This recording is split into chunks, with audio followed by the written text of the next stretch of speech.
श्री राम जय जय राम। श्री राम जय जय राम।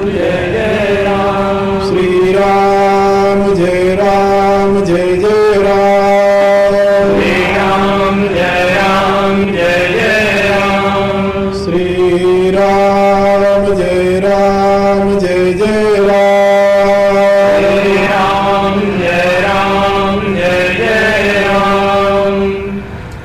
परावर रूप में उपस्थित मेरी प्रिय आत्माओं, करुणा निधान भगवान की करुणा आप सभी के लिए सदैव कल्याण का सृजन करती रहे, यह मेरी आंतरिक शुभकामना। दैवी विधान से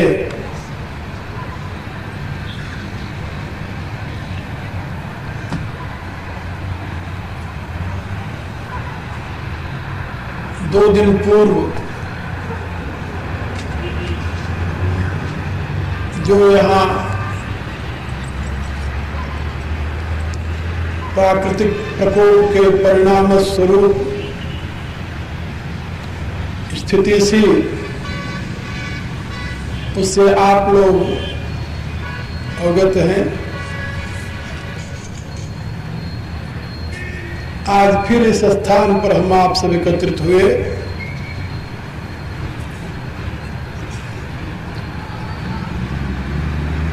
कल का कार्यक्रम मंदिर में था। मैं जानता हूं कि आप लोगों को बहुत असुविधा हुई, लेकिन उसके लिए सभी विवश थे, कुछ कर नहीं सकते थे। आज आपको पुनः सुविधा से सत्विचार श्रवण करने का अवसर प्राप्त हुआ है। मुझे विश्वास है कि आप लोग गंभीरता से इसे सुनेंगे और समझेंगे। कल मैंने बताया था कि जीवात्मा परमात्मा की एक ज्योति है, एक किरण है, एक अंश है। इसलिए शरीर से संबंधित जितने नाते हैं, उन नातों का परमात्मा के साथ कोई संबंध नहीं। ये संपूर्ण नाते प्रकृति के परिणाम स्वरूप शरीर से संबंधित है। इसलिए भगवान कहते हैं कि मैं संसार के अन्य किसी नातों से कोई संबंध नहीं रखता। हमारे यहां केवल एक नाता स्वीकार किया जाता है, वो है भक्ति का।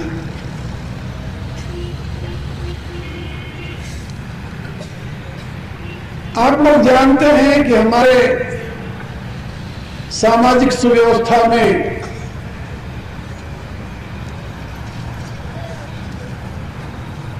वर्ण व्यवस्था की प्रतिष्ठा रही है। आज चाहे उसके खिलाफ कितना भी आंदोलन क्यों न किया जाए, किंतु वर्ण व्यवस्था की मूल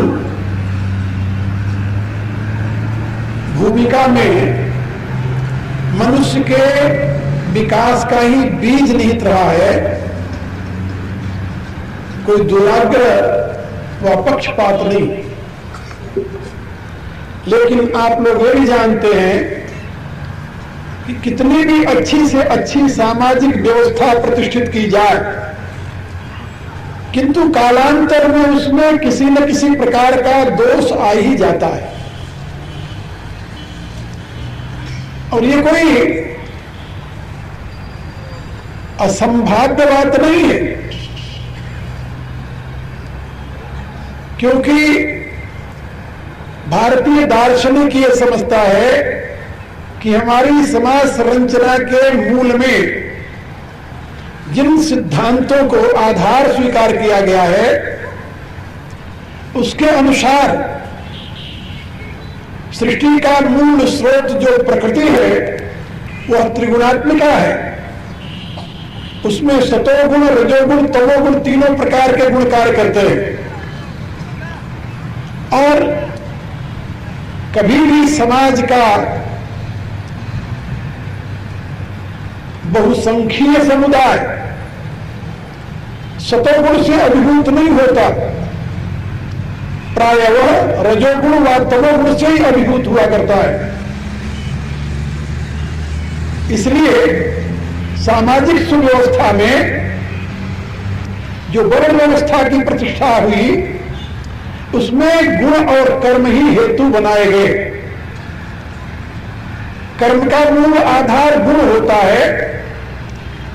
सतोगुण होगा तो उत्तम कर्म होगा, रजोगुण होगा तो लोभ से, कामना से प्रेरित कर्म होगा, तमोगुण होगा तो उसमें आलस्य, प्रमाद या हीन भावना से प्रेरित कर्म होगा। इस प्रकार से ये गुणानुसार कर्म की जो प्रक्रिया है उसके आधार पर व्यक्ति के व्यक्तित्व को स्वीकार किया गया और वर्ण व्यवस्था में यही हेतु रहा है। गीता के 4थे अध्याय में स्वयं भगवान ने कहा है, चातुर्वर्णम मया सृष्टम गुण कर्म विभाग से। ये विभाग जो किया गया है ये गुण और कर्मानुसार किया गया है। किया गया है नहीं किया गया था, लेकिन बाद में वह गुण कर्मानुसार न होकर के विकृति आने पर वो जन्मना हो गया और जन्मना होने का ये परिणाम रहा कि व्यक्ति अपने में गुण विकास की प्रक्रिया से विमुख हो गया। तमोगुण में अवस्थित व्यक्ति प्रयत्न के द्वारा रजोगुण में और रजोगुण से सतोगुण में प्रवेश कर सकता है। और जैसे जैसे वो इस प्रकार से अपने को उन्नत करेगा, ऊपर उठाएगा, वैसे वैसे उसका बौद्धिक स्तर ऊंचा होता जाएगा और समाज में श्रेष्ठ श्रेणी में जाकर प्रतिष्ठित हो जाएगा। ये विधा रही है। लेकिन बाद में इस विधा के साथ एक बैरियर लगा दिया गया जड़ता का कि जो जहां है वही रहेगा, उससे आगे बढ़ ही नहीं सकता। और उसका परिणाम दुखद हुआ है व्यक्ति के लिए, समाज के लिए, राष्ट्र के लिए, तीनों के लिए दुखद हुआ है। अब कोई व्यक्ति किसी निम्न कुल में पैदा हुआ लेकिन अपने आचरण द्वारा अपने आप को उत्थित करके उस उच्चतम स्थिति में पहुंचा दिया जहां से उसका अपने कारण के साथ सीधा संबंध प्रतिष्ठित हो गया है। वह व्यक्ति यदि अपने को कहे कि मैं तो एक नीच जाति में पैदा हुआ हूं और इसलिए मैं नीच हूं, तो भगवान उसकी इस उक्ति को स्वीकार नहीं करते। आप लोग जानते हैं कि यहां मैं नवधा भक्ति की व्याख्या भक्तिमती सेवई के पावन चरित्र से कर रहा माध्यम से। जब सेवई भगवान के सामने ये कहती है कि प्रभु मैं तो एक अधम जाति में पैदा हुई थी,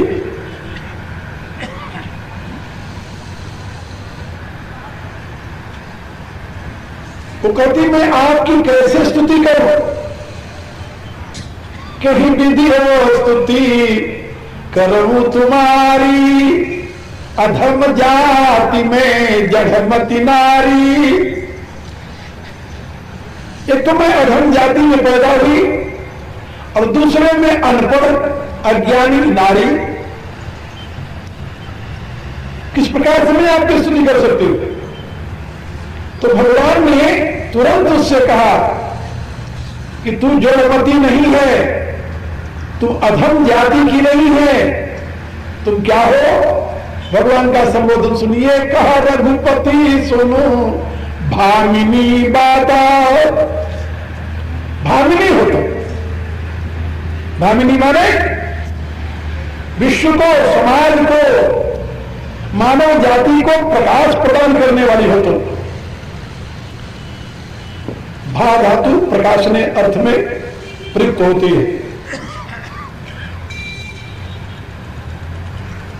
यहां पर भामिनी शब्द का अर्थ प्रकाश से युक्त। भगवान कहते हैं तू भामिनी है। जहां तू पैदा हुई थी वहां से बहुत ऊंचा तुम अपने आप को उठा चुकी हो। गीता के 6वें अध्याय में भगवान का जो आदेश है, उद्धरेत आत्मना आत्मानम न आत्मानम अवसारे। मनुष्य को चाहिए कि अपनी आत्मा का उद्धार करे। उद्धार माने उतहरे। उतहरे का अर्थ होता है अपने स्तर से उसे ऊपर ले आवे, आहरण करे, ऊपर उठावे। न आत्मानम अवसारे, जहां है वहां से उसे नीचे न गिरावे। तो मनुष्य शरीर में आना यह प्रमाणित करता है कि आप जड़ जीवन, कृमि जीवन, सरीसृप जीवन, पक्षी जीवन और पशु जीवन से उच्च अवस्था में मानव जीवन में प्रवेश कर लिए और प्रकृति आपको वहां से लाकर इस अवस्था में पहुंचा दिया है। अब यहां से उतहरे माने यहां से अपने आप को ऊपर उठाइए and try to create divine qualities and be divine. Try to change your humanity into divinity. Then you will be able to achieve Godhood according to Bhagavad Gita. जब आपके जीवन में मानव शरीर में दैवी संपत्ति का प्राबल्य होगा, दैवी संपत्ति की प्रतिष्ठा होगी, तब आप ईश्वर को प्राप्त करने के अधिकारी बनेंगे। And one can achieve godhood according to Bhagavad Gita when he will create divine qualities in his own life. In 16th chapter of Bhagavad Gita, Lord Krishna said, दैवी संपद विमोक्षाया निबंधाया सुरीमता। दैवी संपत्ति जो है, दैवी गुण जो है, वो मनुष्य के लिए उत्थान में हेतु बनती है, मोक्ष में हेतु बनती है। और जो आसुरी संपत्ति है वह मनुष्य को गर्भ में ढकेलती है, बंधन में डालती है। और दैवी संपत्ति को अपने जीवन में प्रतिष्ठित करने का दायित्व तो मनुष्य को है। आप ये न सोचना कि कोई दूसरी शक्ति आकर आपके जीवन में दैवी संपत्ति को प्रतिष्ठित कर देगी, नहीं। गीता कहती है कि मनुष्य का उत्थान और पतन उसके अपने हाथ में है। इसलिए उद्धरे आत्मना आत्मानम, अपने विशुद्ध बुद्धि के प्रकाश में अपनी आत्मा को ऊपर उठावे, न आत्मानम अवसादे, अपनी आत्मा को नीचे न गिरावे, गर्भ में न रखे। और सबरी अपने सद्गुरु के चरणों में निवास करते हुए, तपोमय जीवन जीते हुए, श्रमणी धर्म संस्थिता, महर्षि वाल्मीकि कहते हैं कि वह संन्यास धर्म में प्रतिष्ठित हो चुकी है। केवल सन्यासिनी का देश नहीं बनाया उसने, श्रमणी धर्म संस्थिता, संन्यास धर्म में प्रतिष्ठित हो चुकी है। संन्यास धर्म में तुरीयावस्था में प्रतिष्ठित हो चुकी है। दूसरे शब्दों में वह परमात्मस्थ है, वह ब्राह्मी स्थिति को प्राप्त कर चुकी है। और ये आप जानते हैं गीता में भगवान ने कहा ऐसा ब्राह्मी स्थिति पार्थ नहीं नाम प्राप्त मुहेती स्थित्वा श्यामंत काले भी ब्रह्म निर्वाण मुच्छत। और सबरी ब्रह्म निर्वाण की अधिकारी बन चुकी है, इसलिए वह दुनिया के लिए, मानव समाज के लिए, उन लोगों के लिए जिनमें हीन भावना घर कर गई है कि हम तो नीच कुल में पैदा हुए नीचे ही रहेंगे, उनके लिए वो प्रकाश स्तंभ है, उनके लिए वो भागनी है, प्रकाश प्रदीप है। कोई भी व्यक्ति कहीं भी पैदा हुआ हो, इससे कोई अर्थ नहीं निकलता वह चाहे तो अपनी आत्मा का उत्थान करता हुआ इसी जीवन में ब्राह्मी स्थिति को प्राप्त कर सकता है। और उसके लिए सबरी आदर्श है।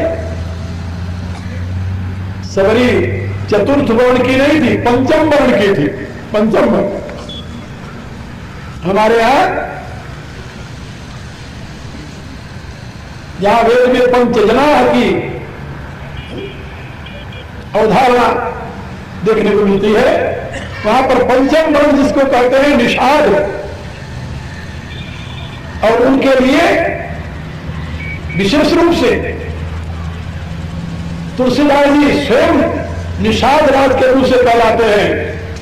हम जब जीव गण घाती कुटिल कुचारी कुमति कुजाती पाप करत निशिबासर जाही नहीं कटिपट नहीं पेट अघाही। तुलसीदास जी ने जरूर हमारे वनवासी भाइयों में विचरण करके उनकी गति देखी होगी, लेकिन यह भी बताया ऐसी स्थिति में रहते हुए भी राम की आपन जब ही थे भय भुवन भूषण तब ही थे। जब से प्रभु राम ने मुझे अपना बना लिया तब से मैं भुवन का भूषण बन गया, विश्व के लिए भूषण बन गया, विश्व के लिए श्रृंगार की सामग्री बन गया, यानी मानव जाति के लिए मैं भूषण बन गया हूं। राम की न आपन जब ही दे भय भुवन भूषण तब ही दे। कोई भी व्यक्ति नीच से नीच कुल में उत्पन्न हुआ, यदि वह राम से संबंधित हो जाए, परमात्मा से संबंधित हो जाए, अपनी आत्म सत्ता को इस त्रिविध शरीर से ऊपर उठा ले, त्रिविध गुणों से ऊपर उठा ले, राम से युक्त होते ही वह भुवन का आदर्श बन जाता, भूषण बन जाता है। ऐसे अनेकों महापुरुष वैदिक साहित्य में हमें देखने को मिलते हैं, जो एक चतुर्थ श्रेणी में उत्पन्न हुए थे, लेकिन अपने दिव्य साधनों द्वारा, कर्तव्यों द्वारा वो महान ऋषि बने। वैदिक साहित्य में ऐसे महापुरुषों का दर्शन होता है, उपनिषदों में ऐसे महापुरुषों का दर्शन होता है, महाभारत में ऐसे महापुरुषों का दर्शन होता है, वाल्मीकि रामायण में ऐसे महापुरुषों का दर्शन होता है, पुराण आपके ऐसी कहानियों से भरे पड़े। लेकिन दुर्भाग्य यह है कि वो सारी प्रक्रियाएं कुछ शताब्दियों से कुंठित हो गई, जिसका परिणाम इस महान राष्ट्र की यह दुर्गति। मेरे से लोग जब कभी कभी पूछते हैं कि वही शास्त्र कहता है कि जब सामूहिक पाप की वृद्धि होती है समाज में, तब उस राष्ट्र का पतन होता है, अधोगति होती है, और पाप की सबसे महान परिणति है परतंत्रता। तो शास्त्र का कथन है, और उस परतंत्रता का भाजन बना हुआ यह महान देश एक दो शताब्दी नहीं 900 वर्ष तक, क्या सही में इस देश के लोगों से सामूहिक पाप हुआ? मैं कहता हूं इस देश के लोगों ने घोर पाप किया है, और वो सामूहिक पाप किया है, और वो किया है मानव जाति के साथ। याद रखो, परमात्मा की निर्मिति मानव को नीच मानना, हीन मानना, छूत मानना, अपवित्र मानना, इससे महान पाप और आप क्या कर सकते हैं? इससे बड़ा और कोई पाप नहीं है। इस देश में धर्म की आड़ में, शास्त्र की आड़ में मानवता का हनन किया जाता रहा है। शताब्दियों तक मानव के बहुत बड़े समाज को हमने उसके विकास की प्रक्रिया से वंचित रखा, बहुत बड़े समाज। और साजिश के साथ केवल यहां मैं शूद्र जाति की बात नहीं करता, ना ना। एक पुराण का मैं श्लोक पढ़ रहा था, उसमें लिखा है कि ब्राह्मण की स्त्री शूद्र के समान है और शूद्र की स्त्री तो चांडालनी के समान है। और उस पुराण लिखने वाले को मैंने कहा, धन्य है तेरे माता पिता को जिसने इस देश के पतन को गर्त में यानी पहुंचाने के लिए तुम ऐसे पुत्र को पैदा किए, जिसने ये श्लोक लिखा हुआ और ये घोषणा कर दी कि नारी तो शास्त्र का अध्ययन कर ही नहीं सकती, शूद्र तो कर ही नहीं सकता। और शूद्र में ढकेल दिया बड़े बड़े सभ्य लोगों को भी। मैं आपको क्या बताऊं, ये बड़ा दुखद इतिहास है, इसलिए मैं इसको रिपीट नहीं करना चाहता, लेकिन इतना अवश्य कहूंगा कि राष्ट्र ने सामूहिक पाप किया था, उस पाप का परिणाम था 900 वर्ष की स्वतंत्रता इसकी। और आज भी कुछ लोग इस पाप से दूर होना नहीं चाहते और इस पाप में प्रवृत्ति को ही अपना धर्म मानते हैं। भगवान कहते हैं तू भावनी है, पंचम वर्ण में उत्पन्न होने पर भी तूने अपनी आत्मा का उत्थान किया है और तुम श्रवणी धर्म में संस्थित हो। महर्षि वाल्मीकि ने उसको तपस्विनी लिखा, सन्यासिनी तपस्विनी।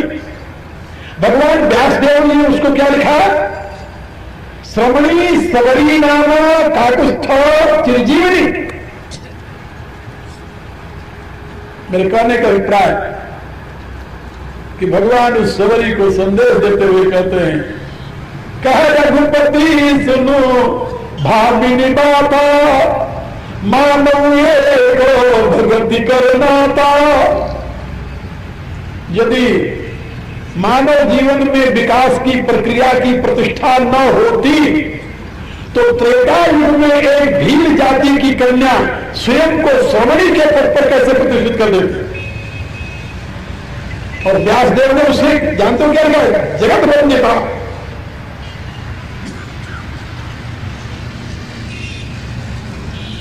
अब भगवान भक्ति के नाता की व्याख्या कर रहे हैं।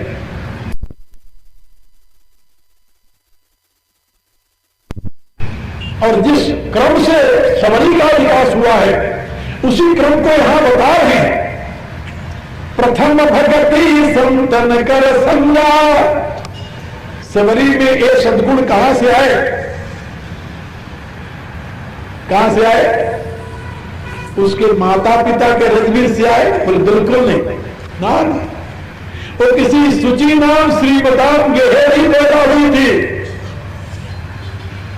ये तो जानते हो, गीता के 6वें अध्याय में भगवान ने कहा कि जो पूर्व जन्म के लोग भ्रष्ट होते हैं वो तो श्री सुची नाम श्रीमताम गेहेरी भ्रष्ट हो जाए थे। वो किसी श्रीमान सुची नाम श्रीमताम गेहेरी पैदा नहीं थी, ना तो योगियों की कुल में पैदा हुई थी, वो एक शबर के घर पैदा हुई, समझ जाते भील किया। लेकिन उसने अपने उन सारे दूषित संस्कारों को जो उसके माता पिता के रजनीश से मिले थे, जो उसके पूर्व जन्म के थे या जो उसके उस कुसंगति के द्वारा प्राप्त हुए थे, सारे के सारे उसने अपने इन 3 कर्मों से सदा के लिए समाप्त कर दिए। और सर्वप्रथम से तत्ववेत्ता महर्षि मतंग का सानिध्य प्राप्त हुआ, मतंग ऋषि का सानिध्य। और उस सत्संग के प्रभाव से उसकी भगवान के पावन चरणारविंदों में अनुरक्ति बन गई। नारी स्वभाव से भावक प्रधान होती है, स्वभाव से ही भावक प्रधान होती है। आपके पास 2 ही तो साधन के मुख्य आधार हैं, बुद्धि और हृदय। बुद्धि का देवता सूर्य और हृदय का देवता चंद्रमा। वेद में इसकी समुचित व्याख्या की गई है। बुद्धि का देवता सूर्य और हृदय का देवता चंद्रमा। इसलिए बल माने संकल्प शक्ति, विल पावर, ये हृदय की वस्तु है और विवेक जो है ये बुद्धि की। विल पावर जो है, बल जो है, ये हृदय की वस्तु है और बुद्धि जो है वो, ज्ञान जो है, विवेक जो है वो बुद्धि की, मस्तिष्क की। अब यहां पर सौरी का जीवन देखिए। नारी में हृदय प्रधान होता है, पुरुष प्रायः बुद्धि प्रधान होता है। यदि कोई पुरुष हृदय प्रधान है तो समझ लीजिए उसमें वो नारी का गुण वैशिष्ट आया है, और किसी नारी में बुद्धि की प्रधानता है तो समझ लीजिए उसमें कुछ पुरुषत्व का भाव अधिक आया है। शास्त्रों में इसका विवेचन किया गया है। इसके आधार पर अब चिंतन करेंगे तो आपको मिलेगा कि हृदय प्रधान होने के नाते सवरी स्वयं को सत्संग में निरत रखती है और सदगुरु की चरणों में पहुंचने का परिणाम यह होता है कि उनके बताए हुए मार्ग का अवलंबन लेती है। भगवान राम में उसकी अनन्य श्रद्धा बन जाती है। तो प्रथम भगवती संत न कर संगा, जब सत्संग मिला तो क्या मिला? उसके परिणाम में दूसरे मन कथा प्रसंगा, तो भगवान के पावन चरित्रों में अनुरक्ति हुई। भगवान अधम उदाहरण है, भगवान दीन बंधु हैं, भगवान पतित पावन हैं। ऐसे दिव्य गुणों का चिंतन उसके हृदय में आया और अपनी दीनता, हीनता, मलिनता को वह भगवान के चरणों में समर्पित करने के लिए तत्पर होगी। भगवान के पावन चरित्र का श्रवण करते हुए, उनकी महान महिमा का स्मरण करते हुए उसने अपने आप को उस दीनानाथ के चरणों में समर्पित कर दिया। भक्ति के प्रारंभ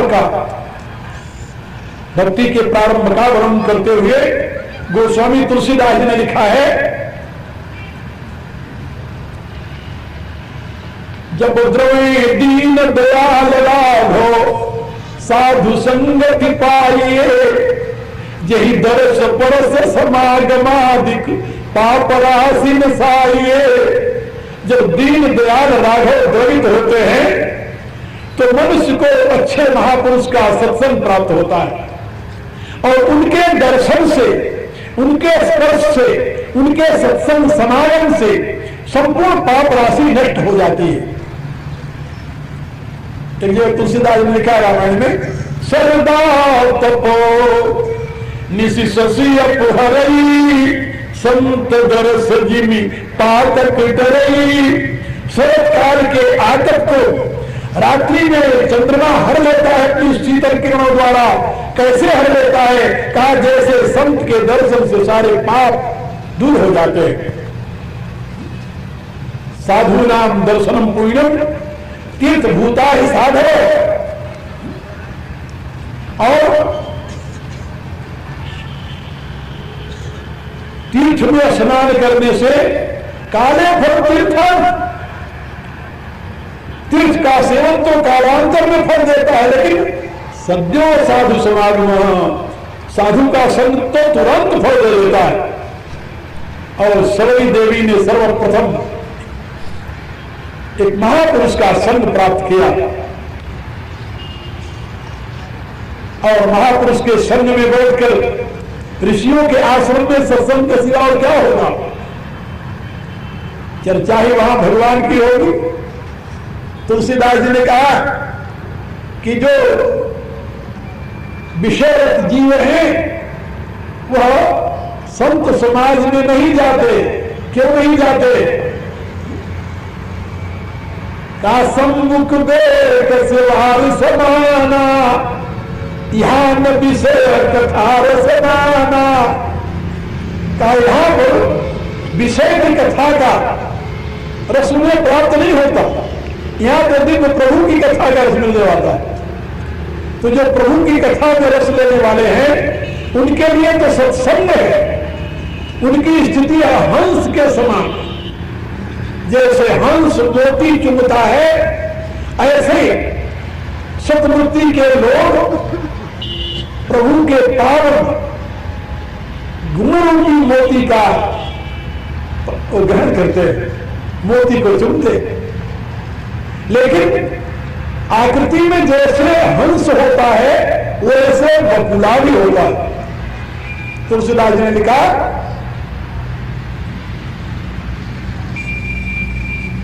चरण चोट लोचन रंगे चले मराली चाल।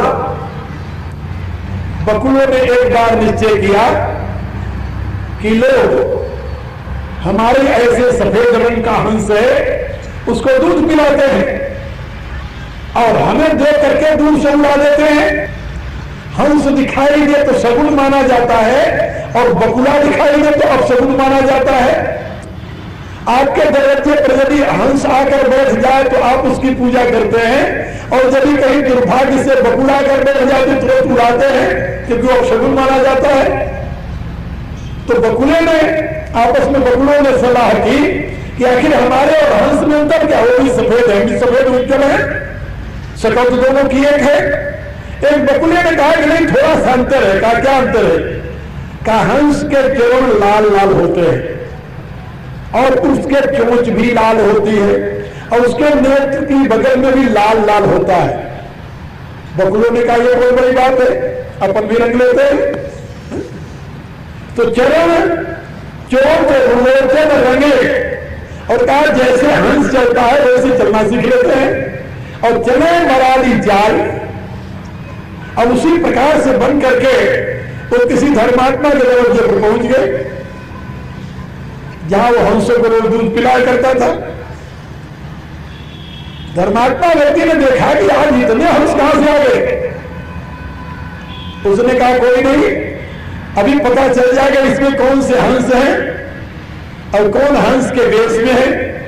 उसने ला करके दूध सामने रख दिया, तो जो हंस थे तो दूध पी लिए, पानी से छोड़ दिए। लेकिन जो बकुले थे वो तो उसमें मुंह डाल करके अपने चोंच डाल करके ढूंढने लगे कि इसमें कोई सवार है, कोई मछली है, कोई कीड़ा अंदर है कि नहीं है, क्योंकि वो तो कोई दूध के शौकीन तो।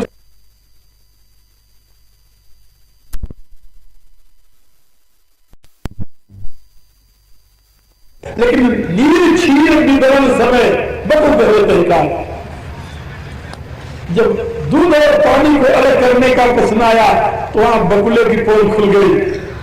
इसी प्रकार से व्यक्ति अपने आप को किसी भी प्रकार के देश में क्यों ना प्रतिष्ठित कर ले, लेकिन जहां सत और असत, जहां ज्ञान और अज्ञान,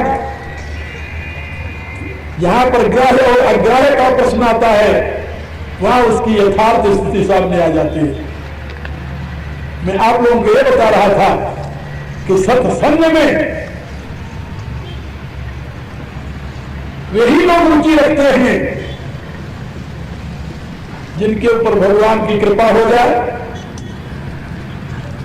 ये भगवान की कृपा का ही परिणाम है और कोई दूसरा उसमें हेतु नहीं होता। इसलिए जब द्रव्य दीन दयाल राघव साधु संगति पाइए, जय दरस परस समागमादि पाप राशि नसाइए, जिनके मिले दुख सुख समान अमान तादिक गुण भय। आपने सत्संग किया है सही रूप में या नहीं, इसका लक्षण क्या है? कहा जिसके जीवन में सुख दुख समान हो जाए और अमानतादिक सदगुण उसके जीवन में आ जाए, अभिमान रहित हो जाए, समझ लो किसने सत्संग किया। अमानतादिक गुण है और जितने दुर्गुण हैं, काम क्रोध लोभ मोह मत्सर आदि, ये सब रूप से समाप्त हो जाए। आगे तुलसीदास ने बताया, सेवक साधु द्वैत भय भागे, तब रघुवीर चरण अनुरागे, देह जनित विकार सब त्यागे, सब पुण्य निज स्वरूप अनुरागे। तो सत्संग से भगवान के चरणों में अनुराग बढ़ता है और शरीर से उत्पन्न होने वाले सारे विकार दूर हो जाते हैं। शिवरी ने पहले सत्संग किया सदगुरु का, सदपुरुष का, फिर उसकी भगवान के चरित्र में अनुरक्ति हुई। जब भगवान के चरित्र में अनुरक्ति हुई, नित्य प्रति कथा श्रवण करने लगी, तो भगवान की कृपा का भाजन बनने के लिए उसने ऋषि से प्रार्थना की और ऋषि ने उसे मंत्र की दीक्षा दी। तो प्रथम भगवती संतन कर संगा, दूसरे रति मम कथा प्रसंगा। ये दूसरी भक्ति है, सत्संग के बाद संत पुरुषों के संग बैठ करके भगवान के पावन चरित्र का श्रवण करना। और जब भगवान के पावन चरित्र का श्रवण करने का सौभाग्य प्राप्त हो जाए तब का तब गुरु पद पंकज सेवा, तीसरे भगति अमान। फिर मान रहित होकर, अभिमान रहित होकर, सम्मान की कामना न रखते हुए सदगुरुदेव के चरणों की सेवा की, ये तीसरी भक्ति है। यानी भक्ति का एक तीसरा स्तर आ जाता है। ये विकास की प्रक्रिया है, याद रखो। क्योंकि यदि आप किसी से ज्ञान प्राप्त करना चाहें तो वो ज्ञान आप पैसे से नहीं खरीद सकते, फिर श्रद्धा से, सेवा से, वही एकमात्र उपाय है। वर्तमान में विद्यालयों में गुरुओं के प्रति आस्था नहीं रही, ये तो आप लोग देख रहे हैं, गुरु भाव ही नहीं है। अब बच्चे अपने माँ बाप को कंपेयर करते हैं कि ट्यूशन रखो और हम अच्छे नंबर लेकर पास हो जाएं। कहने का प्राय कि पैसे से ज्ञान खरीदने की प्रवृत्ति। माँ बाप भी खूब जोर लगा करके चाहे कहीं से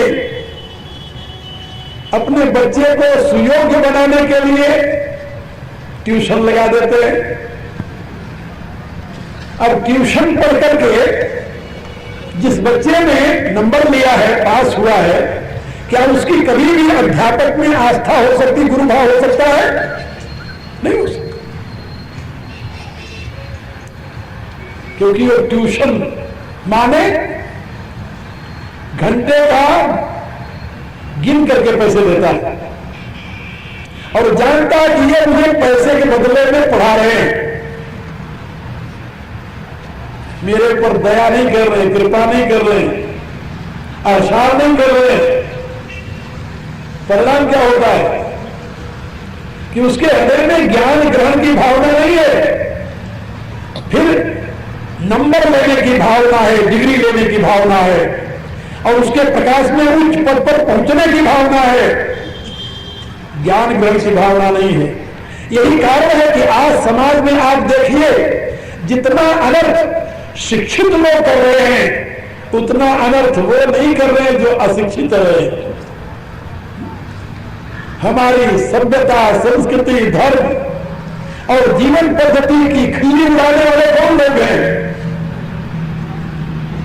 जो आधुनिक काल के पैसे के प्रकाश में ज्ञान खरीदे हुए सपरित लोग हैं कि उनके हृदय में आस्था की स्थान नहीं है। उन्होंने गुरु भाव से किसी अध्यापक से ज्ञान ग्रहण नहीं किया है। इसलिए जो विद्या ददाति विनयम विनयाद याति पात्रता वो बात नहीं है। डिग्री लेने के पश्चात उनमें विनम्रता होनी चाहिए, विनम्रता नहीं आई, उदम्रता आ गई। आज देखिए कहीं कोई संघर्ष हो रहा है, अनर्थ हो रहा है, उसमें विद्यार्थी आ गए। इसका कारण क्या है? वही जो मैं बता रहा था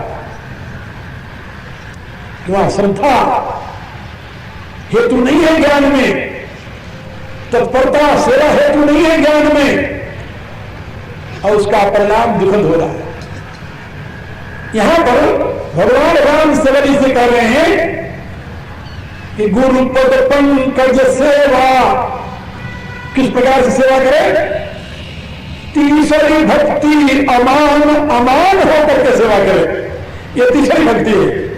मान त्याग, अभिमान से रहित होकर यदि गुरु के चरणों की सेवा की जाए, गुरु की चरणों की सेवा का अर्थ नहीं होता गुरु पांव दबाव बैठ करके, ना ना, यह अर्थ इसका नहीं है। यहां सब प्रकार की सेवा का अभिप्राय है। और सबसे बड़ी सेवा जानते हो क्या है? आज्ञा समना सुसाहिब सेवा। तुलसीदास जी कहते हैं आज्ञा पालन से बढ़कर और कोई सेवा नहीं। आज्ञा पालन से बढ़कर के और कोई सेवा नहीं है। एक महापुरुष के चरणों में रहा करता था, एक उनका बहुत प्रिय शिष्य था, मुंह लगा शिष्य जिसे कहते हैं। जब कोई बात तो कहते थे तो तुरंत उत्तर दे देता था। मैं नया नया विद्यार्थी था, पढ़ रहा था उनके पास, जाया करता था। जो कोई बात कहते तुरंत उत्तर देता हो। तो हंसते हुए वो कहते भाई तुम मेरी बड़ी सेवा करते हुए मैं मानता हूं,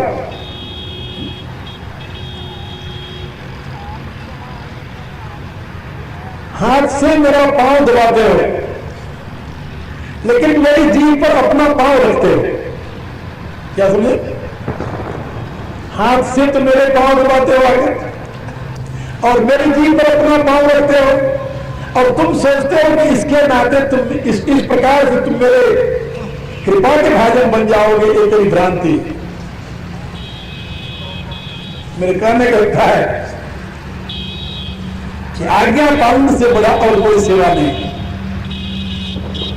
और शिष्य माने होता है कि गुरु की आज्ञा का पालन करने वाला, और गुरु माने होता है कि शिष्य के कल्याण के लिए ही उसे आज्ञा देने वाला।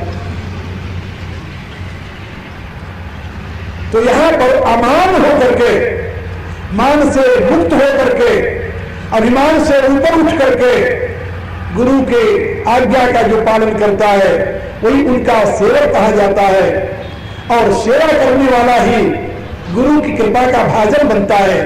गुरु के द्वारा दिए गए मंत्र का जाप करते हुए अब आगे उसकी भक्ति बढ़ती है। गुरु पद पंकज सेवा तीसरी भक्ति अमान। अब गुरु के द्वारा जब उसे ज्ञान मिला, अब उस ज्ञान को लेकर के उसका आगे कर्तव्य क्या बनता है? चौथी भगति मम गुण गण करई कपट तजी गान। अब वो स्वयं गुरु प्रदत्त ज्ञान का विस्तार करने में लग गया। ये चौथी भक्ति हो गई।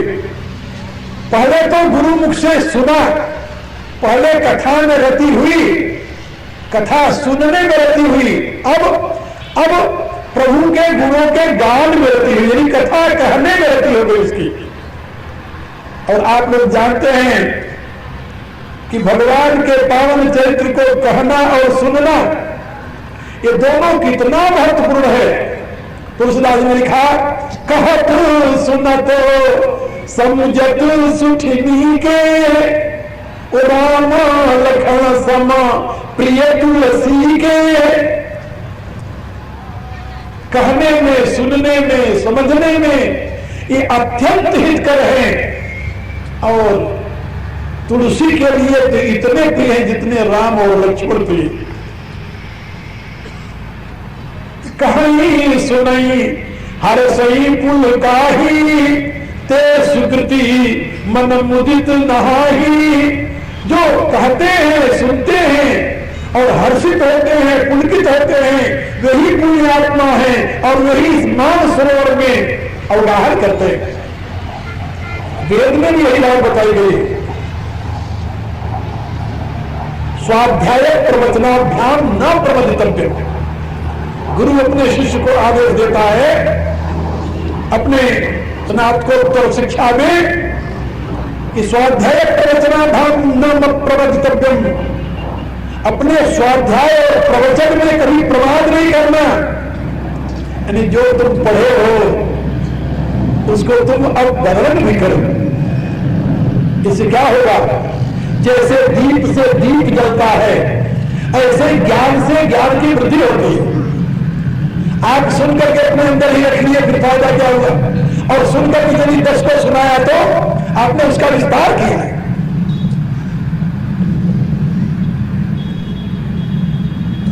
भगवान कहते हैं कि पहले तो श्रवण भक्ति थी, अब श्रवण भक्ति नहीं है। ये क्या है? यह है कथन भक्ति, भगवान के गुणों का गान करना।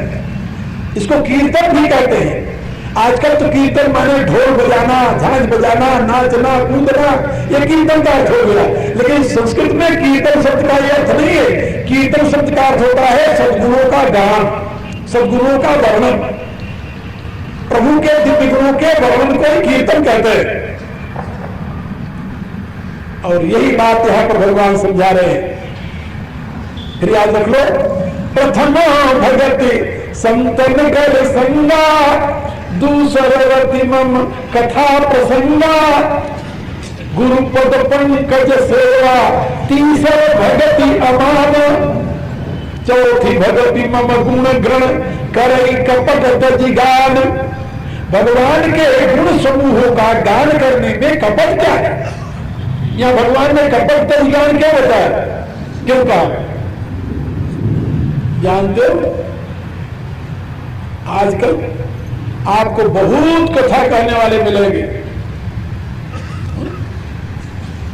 बहुत कथा करने वाले मिलेंगे। आजकल तो प्रकार से बाढ़ आ रही है कथा करने वालों की, लेकिन सबके रेट फिक्स है। 1000 घंटा, 2000 घंटा, अब तो इससे भी ऊंचा हो गया। अब तो कहा 1000 की दौड़ में नहीं रही। घंटे के हिसाब से, दिन के हिसाब से उनके रेट फिक्स है कि इतने दिन में अधिक से अधिक, कितना अधिक से अधिक धन मिल सकता है।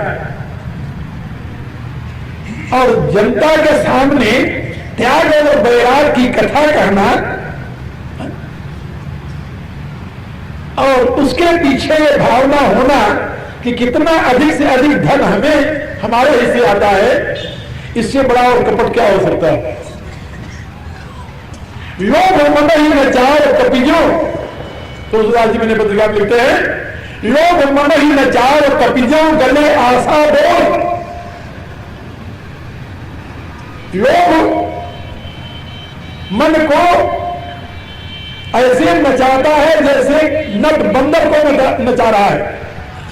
और कैसे नचाता है? कहा गले आशा डोर, गल में आशा की डोरी बांध करके। इसके परिणाम में कितना चढ़ावा मिलने वाला, कितना पैसा आने वाला है। लेकिन कथा में बात कहूं बनाई बुद्धजो बड़ बिराई बिचो। लेकिन समाज के सामने ऐसे वैराग्यमय बातें बनाकर कहते हैं जैसे इनसे बड़ा त्यागी दुनिया में और कोई नहीं। इसको कहते हैं कपट। क्योंकि तुलसीदास के जमाने में भी ये प्रथा तो थी ही कथा कहने की, और उसमें कथा कहने वाले भी थे। लेकिन तुलसीदास जी उन कथा कहने वालों से निराश होकर के यहाँ पर भगवान के द्वारा भक्ति के अन्य रूप में कथा कहने की जो प्रक्रिया उसके ऊपर संकेत किया कि चौथी भगति मम गुण गण करई कपट तजिगान। कपट माने स्वार्थ, स्वार्थ से रहित होकर आप अपने आनंद के लिए भगवान का चरित्र वर्णन करते हैं, भगवान का गुणगान करते हैं, या दूसरे को रिझाने के लिए भगवान का गुणगान करते हैं, या उसके पीछे धन इकट्ठा करने के लिए भगवान का गुणगान करते हैं। ये 3 हेतु होते हैं। समाज में सद्गुणों का प्रचार और प्रसार हो, इसलिए भगवान के पावन चरित्र का गान करना, जिससे लोगों में संस्कार आवे और लोगों को बताओ कि परमात्मा के तुम अंश हो। अंश माने उन्हीं की संतान। पुत्र को पिता का अंश कहा जाता है। और अमृत सते पुत्र, वेदवाणी है कि तुम अमृत के परमात्मा के पुत्र हो। तो जो गुण धर्म परमात्मा में है उसी गुण धर्म की अभिव्यक्ति तुम्हारे में ही हो सकती है। इसीलिए भगवान ने गीता के 14वें अध्याय में कहा, इदम ज्ञानम उपासत्य ममसा धर्मागता, मेरे इस ज्ञान का आश्रय लेने वाला मेरे धर्म को प्राप्त कर लेता है। मेरा धर्म क्या है? ईश्वरीय धर्म को। बहुत ज्ञान कपसा पूता मदभाव मांगता, बहुत से ज्ञान रूपी तप के द्वारा पवित्र होकर के मेरे भाव को, ईश्वर भाव को प्राप्त हो गए। तो जो पिता के गुण हैं वह पुत्र में आ जाए। जीसस क्राइस्ट 18 वर्ष तक भारत में रहे। 11 वर्ष की अवस्था में वह रमन्ना नाम के एक यहूदी के साथ बेबीलोनिया से भारत में आए और सबसे पहले जगन्नाथपुरी में 6 वर्ष तक रहे, वैष्णव संप्रदाय में दीक्षित होकर। फिर बाद में 4 वर्ष तक वो काशी में रहे, फिर 4 वर्ष तक वो नेपाल में रहे, और फिर उसके बाद में 2 वर्ष तक वो तिब्बत में रहे, और फिर उसके बाद में वहां से लद्दाख होते हुए गिलगित, जो आजकल पाकिस्तान करके भारत के उस इलाके में होते हुए बेबीलोनिया पहुंचे। और वहां पर केवल 3 वर्ष 3 महीने कुछ दिन उस वैष्णव धर्म का प्रचार कर पाए थे जो भारत से लेकर गए थे, और उसके बदले में उनको मृत्युदंड दिया गया। उस भारतीय धर्म का नमूना उनके एक व्याख्यान में आज भी बाइबल में संकलित है। उसको कहते हैं सरमन ऑन द माउंट। एक बार मैं अमेरिका के एक चर्च में 1 सप्ताह तक Sermon on the Mount in the light of Bhagavad Gita इस विषय पर व्याख्यान दिया, और उसका संकलन करके काफी वहां के लोगों ने प्रचार किया। और अब तो Jesus Christ was a Indian disciple, इस विषय में एक नहीं अनेकों पुस्तकें लिखी जा चुकी है, और कई पुस्तकें तो हमारे आश्रम में यहां पड़ी मेरे पास, मैं ले आया अमेरिका से। और जीसस क्राइस्ट ने गीता के इसी वाक्य को बाइबल में अपने शब्दों में अपने शिष्यों से कहा, जैसे भगवान ने कहा है भगवो ज्ञान पूता मदभाव मांगता, वैसे जीसस क्राइस्ट अपने शिष्यों को उपदेश देते हुए कहता है, you must be pure as your heavenly Father is pure, you must be perfect as your divine Father is perfect. तुम वैसे अपने आप में पूर्ण बनो जैसे तुम्हारा स्वर्गीय पिता है, परमात्मा जैसे पूर्ण है। जीसस क्राइस्ट के विचारों को ट्विस्ट करके चर्चों में काफी विकृत किया, लेकिन सौभाग्य से इतना भाग उसमें जरा सा बचा हुआ है, सरमन ऑन द माउंट। और आपको एक और आश्चर्य की बात बताओ, एक पादरी ने उस सरमन ऑन द माउंट के प्रकाश में जो भारत में आकर प्रचार करता था, उसने एक पुस्तक लिखी कि गीता जो है ये बाइबल के बाद की रचना है, क्योंकि बाइबल से विचार लेकर के गीता में लिखे गए हैं। और उसने ऐसे 100 उदाहरण इकट्ठा किए 100 गीता से कि ये बाइबल की नकल है। तो बाल गंगाधर तिलक जब अपनी कर्मयोग की पुस्तक लिखी गीता के ऊपर, तो उन्होंने उसके लेख को सामने रखते हुए लिखा कि ये महाशय को ये पता नहीं है कि गीता तो क्राइस्ट से बहुत वर्ष पहले की है। उनको ये पता नहीं कि जीसस क्राइस्ट आकर के भारत में यहाँ अध्ययन करके गीता का ज्ञान लेकर के गए और वहां प्रचार कर रहे थे। ये बाइबल की नकल गीता में नहीं है, बल्कि गीता की नकल बाइबल में है। उन्होंने प्रमाण किए। और उसके पश्चात पश्चिम के विद्वानों ने बाल गंगाधर तिलक के इंडिकेशन के आधार पर जो लोग प्रमाण दिए थे उसके अनुसार उन्होंने खोज सुन कर दी और वो तथ्य सही निकला। उस पर वहां के लोगों ने पुस्तकें लिखी कि जीसस वाज इन इंडिया, और वो पुस्तकें मेरे पास पड़ी हुई है। आज किसी को शौक हो मेरे पास आके पढ़ सकता, देख सकता है। तो मैं आप लोगों को ये बता रहा था कि गीता का यह अमर संदेश है कि मनुष्य ईश्वर की संतान है और उसमें ईश्वरीय गुण विद्यमान है। वो यदि साधना करे तो अपने आप को ईश्वर की अवस्था तक पहुंचा सकता है। और यह दायित्व मनुष्य का है कि प्रभु के गुणों को स्वयं ग्रहण करे और उसका प्रवचन द्वारा लोगों में विस्तार करे। मनुष्य जाति को समझावे कि तुम्हारे में ईश्वरीय गुण को विकसित करने की संभावना निहित है और साधना के द्वारा तुम उसको विकसित करो। स्वार्थ के द्वारा नहीं, दुनिया को बहकाने के लिए नहीं, अपनी बात बनाने के लिए नहीं, पैसा कमाने के लिए नहीं, लोक कल्याण की दृष्टि से यदि तो प्रभु के गुण का गान करता है, गुण समूह का वर्णन करता है, विस्तार करता है, तो भगवान कहते हैं मेरे चौथे प्रकार की भक्ति कर रहा है।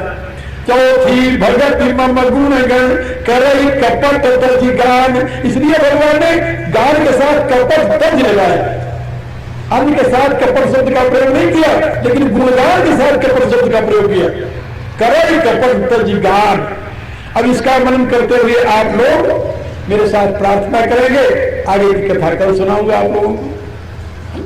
और दैवयोग बस अब तो यहाँ का ये सारा कार्यक्रम सुव्यवस्थित हो गया है, थोड़ा सा काम बाकी है, लोग कल तक पूरा कर देंगे। और मेरे विचार से कल फिर वैसे ही हो जाएगा जैसे पहले दिन था। तो आप लोग सौभाग्यशाली हैं और इससे अधिक सौभाग्यशाली तब होंगे जब जो सुन रहे हैं उसको विस्तार करेंगे, लोगों तक पहुंचाएंगे और भी अधिक से अधिक लोगों को प्रेरित करेंगे कि आकर के वो शास्त्र सम्मत बातें सुने। सवेरे गीता और सायंकाल को रामायण। सर्वे भवन्तु सुखिनः, सर्वे भवन्तु सुखिनः, सर्वे सन्तु निरामयाः, सर्वे सन्तु निरामयाः, सर्वे भद्राणि पश्यन्तु, सर्वे भद्राणि पश्यन्तु, मा कश्चित् दुःखभाग् भवेत्, मा कश्चित् दुःखभाग् भवेत्। ओम पूर्णमदः ओम पूर्णमदः पूर्णमिदं पूर्णात् पूर्णमुदच्यते पूर्णस्य पूर्णमादाय पूर्णमेवावशिष्यते। ओम शांति शांति शांति। वो